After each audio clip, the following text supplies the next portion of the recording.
예수님의 성품을 말하는 성령의 7번째 열매는 충성입니다. 이 충성은 제가 제일 좋아하는 열매고 또 사모하는 열매 중에 하나입니다. 헬라어로 피스티스라고 말하는데 개역 개정 성경에는 충성이라고 번역을 했고 표준세 번역 성경에는 신실이라고 그렇게 번역을 했습니다. 신실하다고 하는 것은 믿음직스럽다라는 말이죠. 우리가 신실하신 하나님이라고 고백을 할 때 하나님은 믿음직스럽다, 믿음직스러운 분이다 라는 뜻이 되겠죠. 그러나 반대로 하나님이 보시기에 믿음직한 사람 하면은 바로 그는 충성스러운 사람이다 라는 말이 됩니다. 사람 앞에서는 신실한 사람이 되어야 하겠지만 하나님 앞에서는 충성스러운 사람이 되어야 합니다. 우리 인간 사회에서도 충성을 상징하는 대표적인 사람은 군인입니다. 군인들이 거수경례하면서 외치는 그 구호는 대부분 충성하면서 외칩니다. 이 시간에 주먹을 불끈 쥐고 한번 해봅시다. 충성. 이게 군인들이 거수경례할 때 거의 이렇게 말합니다. 신앙인들은 역시 예수 그리스도의 군사들입니다. 오늘 본문 2절, 3절을 보십시오. 내가 많은 증인 앞에서 내게 들은 바를 충성 띈 사람들에게 부탁하라. 저희가 또 다른 사람들을 가르칠 수 있으리라. 내가 그리스도 예수의 좋은 군사로 나와 함께 고난을 받을지니. 군인에게 요구되는 가장 중요한 성품은 충성입니다. 역시 대장 되신 우리 구주 예수 그리스도, 우리 예수님을 따르는 우리들에게 가장 요구되는 성품도 또한 충성입니다. 그러면은 구체적으로 이 충성이 무엇일까라는 것입니다. 방송실에 내 음성에 맞춰서 잘 조절해봐요.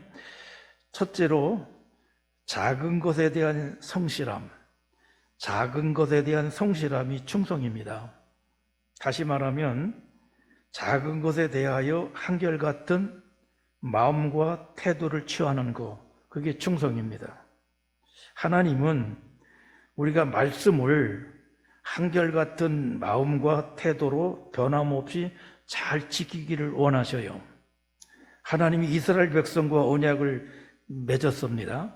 그 언약을 끝까지 잘 지킬 것을 원하셨어요. 그러나 이스라엘 백성들은 그 언약을 충실하게 지키지를 못했습니다. 그래서 그를 이스라엘 백성들은 불충성한 자들이다라고 말할 수 있죠.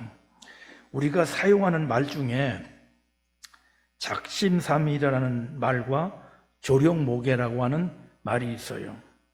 이는 인간의 마음이 얼마나 간사하고 변덕이 심한가를 말해주는 겁니다. 조금 줄여요. 마음에 결심한 것이 사흘이 못 가서 변합니다. 이게 작심삼일이라고 말하는 것이고, 아침에 만든 법을 저녁에 고칩니다. 조령모개라는 말이에요. 그만큼 우리의 마음이 한결같지 못하다는 것을 뜻하는 것이죠. 이렇게 이랬다 저랬다 하는 사람은 충성스러운 사람이 되지 못합니다. 그런 사람은 성실하지도 못합니다. 기분이 내키면은 움직이고, 그렇지 않으면 그만두는 사람에게 책임 있는 일을 맡기기는 어려워요. 신앙생활이라고 하는 것은 하루 이틀, 1, 2년 해서 어떤 결론이 나는 그런 것이 아니에요. 죽을 때까지 꾸준히 노력하면서 기다리는 생활이기 때문에 성실함과 끈기가 없이는 중도에서 그만 포기할 수밖에 없어요. 더욱이 작은 일에 대해서는 소홀히 여기는 것이기 때문에, 소홀히 여기기가 쉽기 때문에 중도에 포기하기가 더 쉽습니다. 전에 제가 우리 교회를 목회할 때에 50주년 희년 기념으로서 성경 읽기 마라톤 대회를 했습니다. 아마 여러분들 다 기억하실 텐데요. 이 일을 하는데도 작은 것에 대한 성실함의 충성이 필요했습니다. 매일 성경 읽는 것이 뭐 당연한 생활이지만은 그것을 오랫동안 한다고 하는 것은 결코 쉬운 일이 아니에요. 이런 일은 바로 인내가 필요하고 동시에 충성이 요청이 되는 겁니다. 우리 교회 역사가 이제 59년이 되었다고 그럽니다. 지난 59년 동안 여러 가지 사회적, 정치적 변동과 더불어서 교회 안에도 곡절이 많았을 것이에요. 그럼에도 불구하고 여러분의 충성이 바로 우리 교회를 오늘 여기까지 오게 한 것입니다. 그렇습니다. 저같이 아주 부족하고 별 볼 일이 없는 목사가 20년이 넘도록 목회하도록 잘 협력해 주시고 한결같이 출석하고 봉사하고 충성하신 여러분들에 의해서 우리 교회가 여기까지 온 것이라 그 말입니다. 성령의 열매인 충성심을 가진 교인들이 교회를 지켰기 때문에 험난한 역사를 헤쳐서 오늘에 이른 것입니다. 바로 이런 충성을 바탕으로 이 교회의 전통을 계속 이어가는 것이 바로 오늘 우리들에게 주어진 과제이기도 합니다. 앞으로도 이리저리 흔들리지 말고 작은 것에 대해서 충성으로 섬기는 여러분들을 통해서 교회가 든든히 서가게 될 줄로 확실히 믿습니다. 충성은 작은 것에 대한 성실함이 있는 마음과 태도를 말하는 것입니다. 여러분들에게도 이 충성의 열매가 있기를 간절히 축원드립니다. 두 번째로는 변함없는 예수 사랑, 변함없는 예수 사랑이 충성입니다. 특히 고난과 역경 속에서도 흔들리지 않는, 여러 가지 어려움 가운데서도 흔들리지 않는 예수 사랑, 그것을 충성이라고 말합니다. 성경적으로 말한다고 그러면 꿈의 사람 요셉의 생애가 좋은 본보기입니다. 그는 형들의 미움을 받아가지고 애굽의 노예로 팔려갔지만 결코 하나님께 대한 신뢰와 사랑을 저버리지를 않았습니다. 그가 오해를 받아가지고 옥에 갇혔지만은 거기서도 성실한 삶을 통해서 사람들에게 신뢰를 받았습니다. 그리고 변함없이 하나님을 의지하고 하나님을 사랑하였기 때문에 마침내는 애굽의 총리 대신의 자리에 오릅니다. 마침내 그는 자신의 꿈을 이루는 사람이 됩니다. 충성된 사람인지 그렇지 않은지 이것을 우리는 어떻게 알 수 있는가? 극한 상황에 처해 보면은 알 수가 있어요. 초대교회 시대에 박해 가운데에서도 예수님을 사랑하고 따르다가 순교의 자리로 나간 사람들이 많이 있습니다. 반대로 죽음이 두려워서 예수님을 부인하고 배교하는 자리로 나간 사람들도 상당히 많이 있습니다. 어려울 때는 예수님을 잘 섬기고 사랑하다가 오히려 부자가 되고 형편이 나아지고 그리고 영광의 자리에 오르게 되면은 믿음과 사랑이 변해서 예수님 곁을 떠나는 사람들이 허다합니다. 이스라엘의 첫 왕이었던 사울은 처음에는 참으로 겸손해서 사람들과 하나님께 사랑을 받았어요. 그런데 점차적으로 왕권에 대한 미련과 욕심이 생기면서 그는 처음에 가졌던 겸손함을 잃어버렸고 마침내는 하나님과 사람들에게도 보리를 받아서 비극적인 최후를 맞이합니다. 오늘날 교회에도 그런 예를 볼 수가 있어요. 목사들이 처음 목회를 시작할 때는 정말 겸손하게 그리고 열심히 기도하면서 온 힘을 다해서 목회를 하다가 교회가 좀 성장하면은 권위주의에 사로잡히고 교만해져 가지고 존경을 받지 못하면서 물러가는 그런 경우도 있습니다. 그런가 하면은 장로들도 처음 임직 받을 때에는 참으로 겸손히 교회를 잘 섬기다가 점차 시간이 지나면서 섬기는 자가 아닌 섬김을 받는 자가 되는 분들도 있습니다. 그들이 그렇게 변하는 것은 바로 예수 사랑이 변했기 때문입니다. 처음 예수 사랑하던 그 마음이 변했기 때문이에요. 오늘 물질 문명이 힘쓰는 이 세계 속에서 정신을 잃지 않고 성령의 열매인 충성함을 가지고 하나님 나라를 이뤄가는 것이 바로 우리 믿는 사람들의 사명이고 목표입니다. 충성은 어떤 조건, 어떤 환경 속에서도 변함없이 예수님 사랑하고 신뢰하는 것, 그게 충성입니다. 특히 고난과 역경 속에서 흔들리지 않고 예수님 사랑하는 것, 그게 충성입니다. 여러분들에게도 이 충성의 열매가 있기를 축원드립니다. 그 다음에 세 번째로는 주 안에서 주어진 목표나 비전을 끝까지 이루어가는 것, 그게 충성이에요. 다시 말하면 뚜렷한 목표나 비전을 향해서 나가는 삶의 자세, 그게 충성입니다.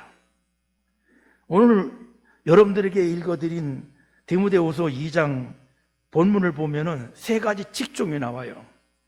첫째는 군인이고, 둘째는 경계하는 자고, 셋째는 농부입니다. 이 세 가지 직종의 장점, 이 세 가지 직종의 장점은 모두 충성입니다. 첫째로 군인에게는 자기 생활에 얽매이지 아니하고 모집한 자를 기쁘게 하는데 그 사명이 있습니다.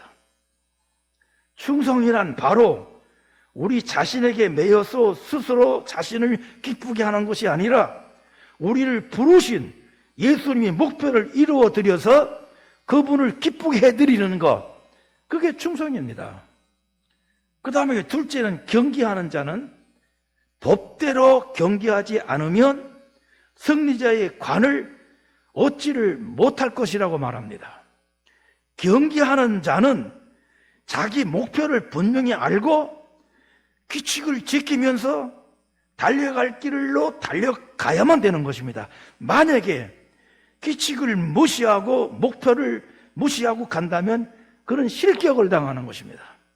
우리가 언제나 경기자로 불러주신 예수님의 뜻과 목표를 보고 달려갈 길로 달려갈 때 충성된 경기자로 인정을 받습니다. 세 번째로는 농부인데요, 농부는 가을 수확을 위해서 봄부터 수고해서 곡식을 먼저 받는 자라고 말합니다.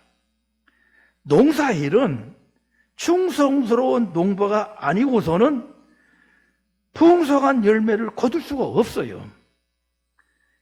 땅은 농부가 흘린 그 땀만큼 보답을 합니다.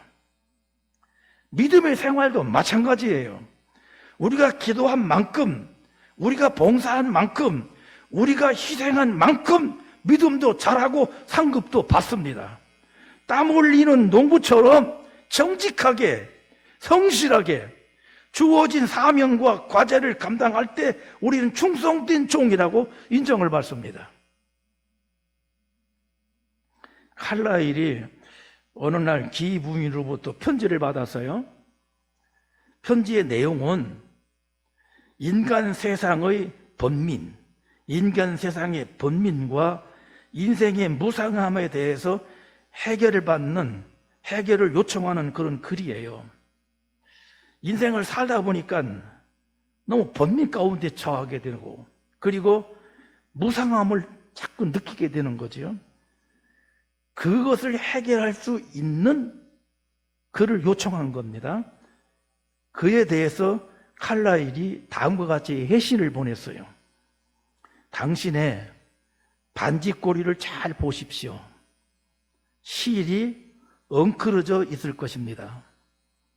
당신의 옷장을 한번 열어보십시오.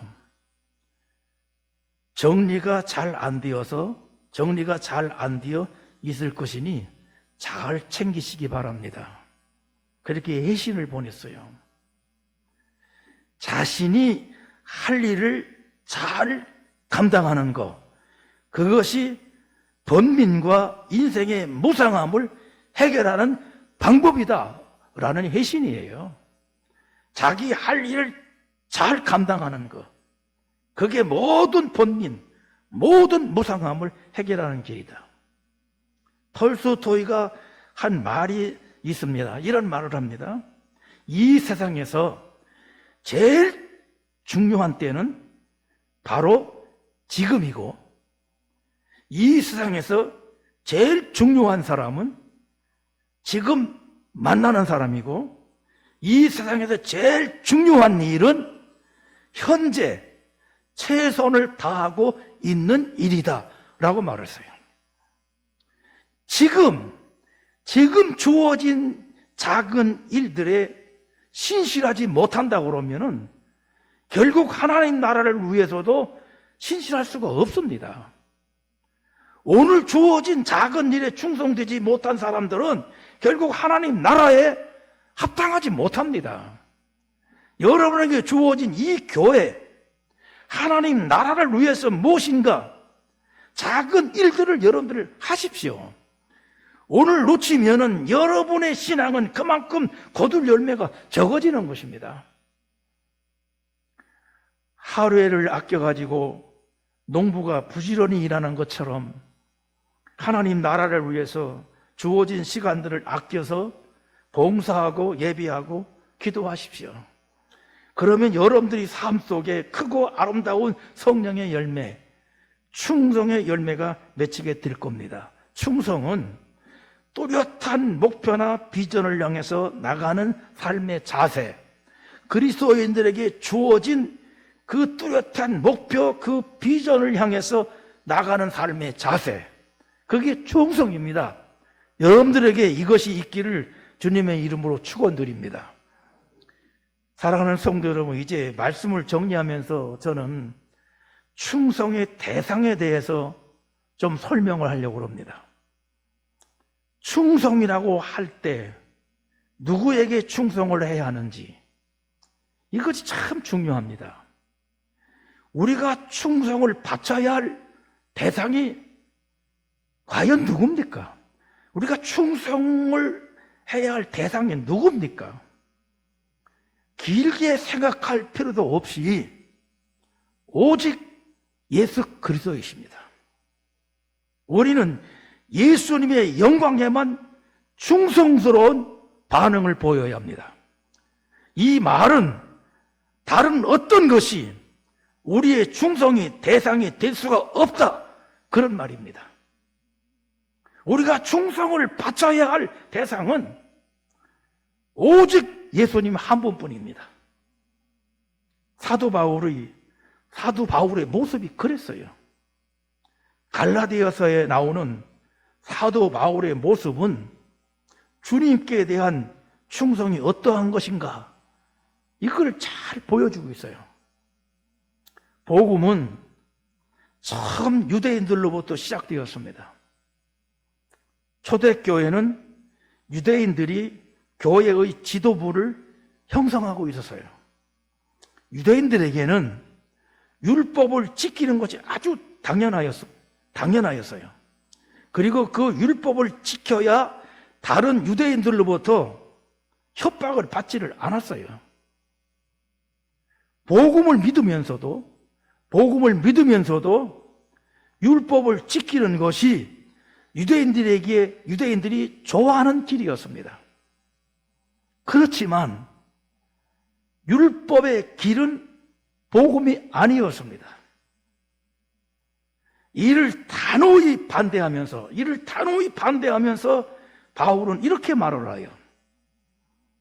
이제 내가 사람들에게 좋게 하랴, 하나님께 좋게 하랴, 사람들에게 기쁨을 구하랴. 내가 지금까지 사람의 기쁨을 구하였다면 그리스도의 종이 아니니라. 갈라디아서 1장 10절이에요. 바울은 어떤 조직이나 어떤 대세나 어떤 전통에 충성하지를 않았습니다.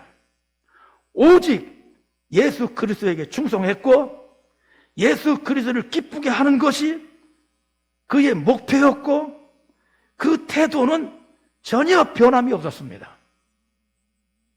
더군다나요, 같은 사도들을 대할 때에도 마찬가지였어요. 바울은요, 갈라디아에서 보면은 바울이 베드로를 책망하는 그 장면이 나와요. 유대 정결법에 의하면은 이방인과 식사하는 것은 금합니다. 그러나 복음은 이런 장벽을 다 허물고 이방인과 유대인이 함께 식사를 나누는 신교 공동체의 모습을 보였습니다. 그런데 어느 날 베드로가 이방인들과 함께 식사를 하고 있는데 유대 율법주의자들이 나타났습니다.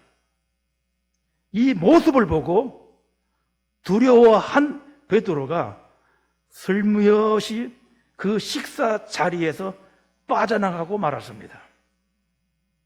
이 때문에 큰 믿음을 갖게 된 사람들이 내가 구원받은 하나님의 백성이 맞는가?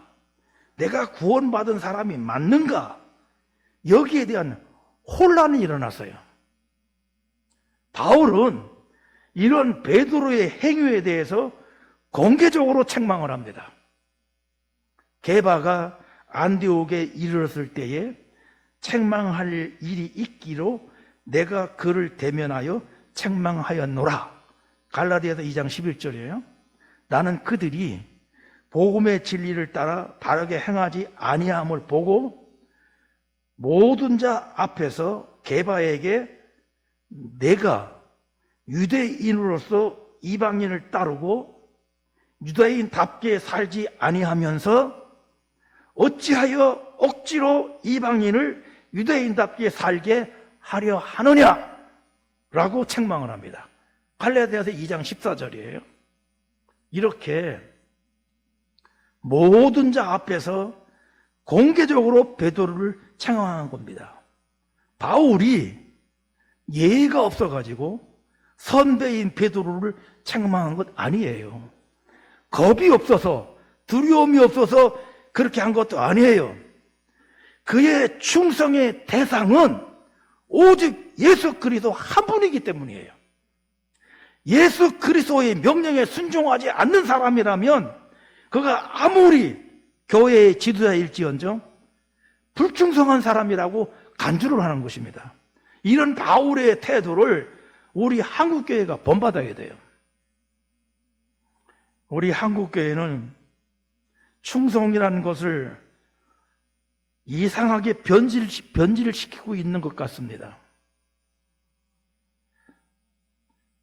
제가 은퇴를 하고 나니까 더 많이 이런 것들이 보이고 느껴지더라고요. 충성의 대상이 교회의 목사가 되어가고 있어요. 목사에게 반발을 하거나 비판하는 것은 마치 하나님께 대한 불충성한 것처럼 만듭니다. 예수님에게 충성스러운 제자가 아니라 목회자에게 충성스러운 교인들로 변질시키고 있다 그 말이에요. 물론 보이는 사람에게 불충성하면서 보이지 않는 주님께 충성할 수 있느냐? 이렇게 질문할 수 있을 거예요. 그러나 목사는 충성의 대상이 아니에요. 목사는 인간적으로 존경의 대상일 뿐이에요. 또 요즘에는 자기 교회라고 하는 공동체에 더 충성하는 경향이 아주 심화되고 있어요.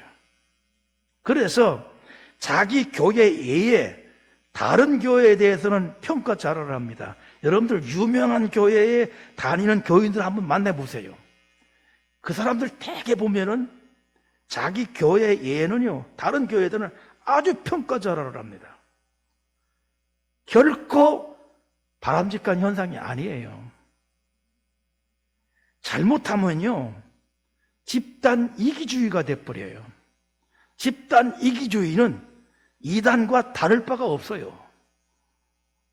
우리가 충성을 바쳐야 할 대상은 인간이 아닙니다. 집단이 아닙니다. 기관도 아닙니다.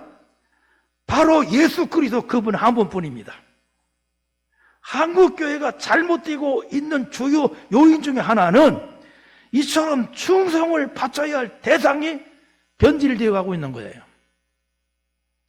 순종이라고 하는 이름으로 비판의 목소리에 재갈을 물리고 그들을 추방하고 전혀 비판 능력이 없는 맹목적인 사람들로만 채우려고 합니다.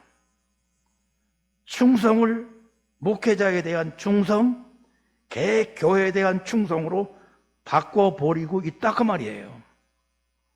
우리가 충성해야 할 대상은 인간이 아닙니다. 조직도 아니고 예수 그리스도입니다. 예수 그리스도의 뜻이 아니라고 그러면 우리 인간도 비판을 해야 하고 조직도 버려야 합니다. 예수 그리스도께만 충성해야 합니다. 예수 그리스도께만 충성하는 사람은요, 인간도 존중이 여길 줄 압니다. 인간 관계도 인격적으로 갖게 됩니다. 아무리 유명한 목사일망정 잘못되었다면 비판을 받아야 합니다. 이것이 개혁신앙입니다. 하나님의 영광을 구해야지 목사의 영광을 구해서는 안 됩니다. 제가 이렇게 말하면 혹시 여러분 중에서 목사님 은퇴하더니 많이 변했네, 그렇게 말할 사람이 있을지 모르겠어요. 그래요. 그 말 맞아요. 교회의 영적 주인은요, 오직 예수 그리스도입니다. 그리고 제도적, 행정적으로 교회의 주인은 성도 여러분들입니다. 행정적으로는 여러분들이 교회의 주인이에요. 목사는 여러분들을 섬기는 그리스도의 종입니다. 그래서 사명이 끝나면 떠나는 것이고 모든 것이 하나님의 은혜였다고 고백하면서 살다가 깨끗이 일생을 마치는 것, 그게 목사입니다. 오직 우리의 충성의 대상은 예수 그리스도 한 분뿐인 것입니다. 성도 여러분, 작은 것에 대한 성실함이 충성입니다. 변함이 없는 예수 사랑, 그게 충성입니다. 주께로부터 받은 목표나 비전을 끝까지 이뤄가는 것, 그게 충성입니다. 이랬다 저랬다 하지 말고 한결같은 마음과 태도로 예수 그리스도에게만 충성하는 여러분들 되시기 바랍니다. 이제 성령의 열매인 충성이 여러분들의 삶 속에 아름답게 맺혀져 가지고 오늘 보는 말씀처럼 충성된 사람에게 부탁하라 라는 이 소리를 여러분들이 듣는 성도가 되시기 바랍니다. 그리고 동시에 충성하는 자에게 주기로 약속한 생명의 면류관을 받는 여러분과 제가 되기를 간절히 원합니다. 충성의 열매가 풍성해지기를 주님의 이름으로 축원드립니다.